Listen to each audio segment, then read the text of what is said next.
it's RainingCardGames, and for today's video, this is actually going to be more of a discussion video that hopefully can be a useful tool for either yourself or if you want to share it with someone who you know is getting into Yu-Gi-Oh! Or getting back into Yu-Gi-Oh! So, the actual concept of this video came up because recently a subscriber reached out to me on Discord asking for some advice and tips to help him, encourage one of his friends to get back into the game of Yu-Gi-Oh! And, I was explaining all these different concepts and things to him, and it crossed my mind that, this actually could be kind of helpful. I know it's probably not the most popular thing because there's so many other videos that people can make on YouTube that are probably similar to this, but I figured another voice adding to how to bring people into a game that I really enjoy, yeah, why not? I mean, I'll make it for fun, and then also hopefully someone can find use in this video. So let's go ahead and talk about 5 different points that you can bring up to how you can help people get into or back into the game of Yu-Gi-Oh! But before we go ahead and jump into today's topics, I'd like to give a huge shout out to Lionson Escanor for joining in on Patreon at the level 2 supporter group. Your support means a lot, and also it helps maintain the channel in this difficult time that we're currently going through. And if you're interested in joining in Patreon or as a YouTube channel member, links down below are in the description. But also, if you want to just help out the channel, just be sure to like, comment, and subscribe, and check out the other links down below in the description. All those things really help the channel out. But anyway, you guys, let's go ahead and jump into the topics for today. So, you've been talking to one of your friends and they have showed interest in getting into the game of Yu-Gi-Oh! Well, that's great! The first thing you should do as a friend or a family member is just first of all, support them.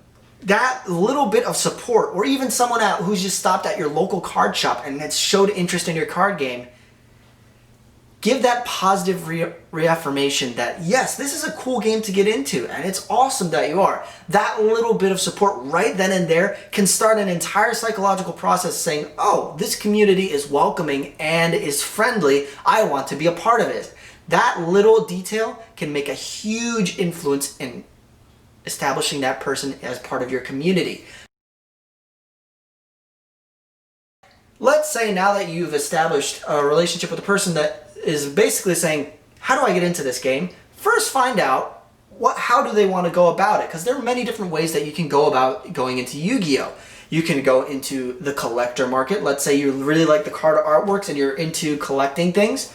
There is an aspect of Yu-Gi-Oh! For that. If you just want to grab some cards and play with your friends, there is also an aspect for that. Or if you want to be competitive, go to events and compete, there's also an avenue for that. So first you want to establish with the person, what do they want to get out of Yu-Gi-Oh! Do you want to just play around with your friends? Do you want to really challenge yourself and compete against other people? Or do you just want to collect cards and have a very beautiful collection?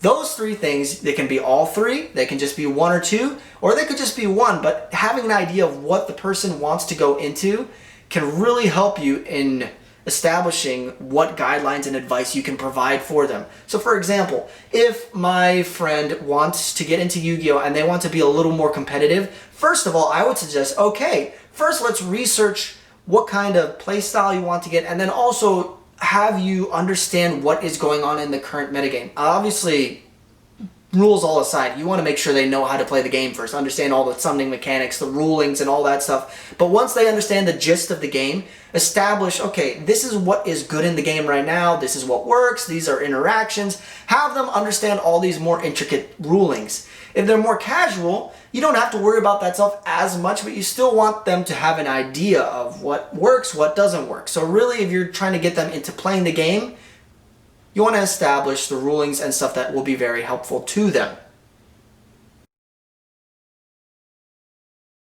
So once you've established essentially what route they want to go into when they're getting into Yu-Gi-Oh!, the next important thing that you want to make sure is, what's their playstyle? Okay, cool, you want to get into casual or competitive Yu-Gi-Oh! But how do you want to play the game? There are many different ways you can go about it. Do you want to do intricate combos and do so many cool interactions with all of your cards and assemble a very impressive end board? Or would you rather slow the game down to a more controlled tempo where you're calling all the shots and that, having that more control strategy? Or would you rather let your opponent do all these cool intricate combos and just summon stuff to just go and punch right through their defenses? Or then also, you could also consider, well, maybe you just want to play something that is good at everything. It's not fully board breaking, it's not fully board building, it's not completely controlling, but it has aspects of everything and it combines them all into one archetype that doesn't do either category extremely like top tier, but it can do everything at a very competitive and consistent manner. So establishing what style of play your opponent or the person who's joining would really like to do can really help you in suggesting, okay, if you like this play style, maybe you should look into these archetypes instead of these ones. So let's say if they want to do an OTK style strategy, you probably don't want to suggest you should try Altergeist or Guru Control, and you should probably gear them more towards stuff like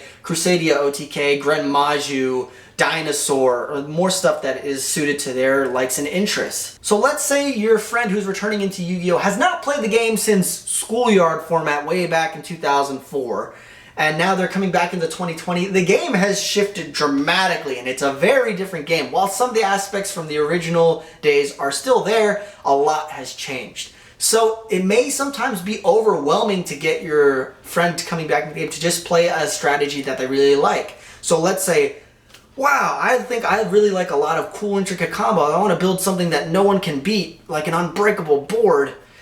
It may be difficult for them to build that board out from a deck that probably requires a very high knowledge of that deck and the intricacies of the meta. So maybe it's better also to consider, we'll get you to that point, but first let's have you try out this deck. It's a deck that's very easy to understand. It will get you to know all the basic summoning mechanics, and it's fairly straightforward, and anyone can really pick this deck up and get results and understand the game and how it works. For example, let's say they want to play something very intricate like Synchro Eldritch or Adamancipator, but maybe you want to first starting off on something simple like Crusadia, because Crusaders are very straightforward. They can explain a lot of the modern mechanics. Or you can incorporate other decks that also have very similar playstyles or very simple playstyles, like Salamangreat. Very simple. Just get them, basically get their feet wet. Give them a nice starter deck, not an actual Yu-Gi-Oh! Starter deck that are sold by Konami, because those things don't exactly help. But, you know, like an archetype that is very easy to understand, but also can very much get results and get you very caught up to speed in the modern game. So another very helpful tool that can assist a new or returning player to Yu-Gi-Oh! Is the internet, the magical online place that knows everything, but is not always right. So you have a lot of resources online that can really help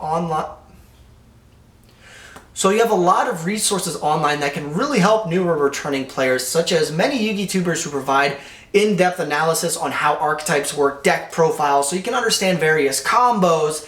And then also you have a lot of other resources like the Konami Forbidden and Limited list. It's also kind of important to know what cards you can use, what cards you can't use. All these online resources are free and available for your new or returning player to get caught up to speed at a very fast rate, as opposed to, you know, just gradually learning a couple days a week. You can do so much research online in the span of a couple hours that you can get caught up pretty quickly. And speaking of online resources, now in today's current climate, it is a little bit difficult to go to your local game shop and duel. But you do have alternatives. If you go online, you can play on Yugioh Pro, you can play on Dueling Book, you can play on Dueling Nexus. And yeah, you can play on Duel Links. It won't exactly teach you how to play in the TCG per se, but there are mechanics in there that are all the mechanics there are taken from the TCG. It's just in a very different, unique format, but it can still help. So you have all these online gaming platforms that are free that you can use, and then also there is Link Evolution, but ideally in an ideal world we want to help save our friend a little bit of money, so gear them towards the free utilities that are available to use. But once the world does return to normal and you can start going back to our local game shops and regional events and YCSs, etc., it is very important that you are there with your friend at their first local tournament, helping them out. So basically, keeping an eye on them. Don't like backseat duel. So like if they're doing a duel and you're just watching them, you shouldn't like say, oh, why are you doing that, blah, blah. Let them play out their duel. But then afterwards, if you've been paying attention to their match, you just give them some pointers like, oh, he was just baiting out your Ash Blossom. You should have probably held on to that and waited for this card. So, you know, there's all these little tiny details that you can address to your friends so that way they can learn from their experience and be more prepared for the next time. So, another important way to help get your friend or some new person who showed up at your shop improve and get more involved in the Yu-Gi-Oh community is actually just reaching out and being a human being and hanging out with them. So a lot of times you'll notice that when you go to a locals or any like card shop, you'll notice that they are all a close-knit group. They all know each other. They all hang out with each other. So if you see someone new who's showing up to your locals for the first time and they really are interested in the game and want to try things out, be open. Invite them into your friend group. Invite them to duel. Check out their cards. Trade with them. All these little bits of encouragement really go a long way. And for all you know, you can make a lifelong friend out of it. So just being a very open and welcoming community can really make a huge difference. And plus, more competition in your friend group means that you also will improve as a duelist as well. And by expressing all your knowledge and sharing all these things that you've picked up over the game, it also helps reaffirm the stuff that you know, and it proves that all the stuff that you've learned, you're applying it, and you can know that you're bettering yourself as a duelist as well. And that's going to do it for today's video, you guys. Thank you so much for tuning in. I was just debating on whether or not to make this a video, but I felt like the conversation I had with the sub on Discord was really helpful for me as well. So I figured I may as well share this with everyone on the channel just because, you know, whoever knows, someone may find this video and it may help them get back into the game of Yu-Gi-Oh! But anyway, you guys, that is going to do it for me for today's video. Thank you so much for tuning in, and stay tuned because next week we are returning to Sealed Only Dragoonity in episode 2. I'm out of here.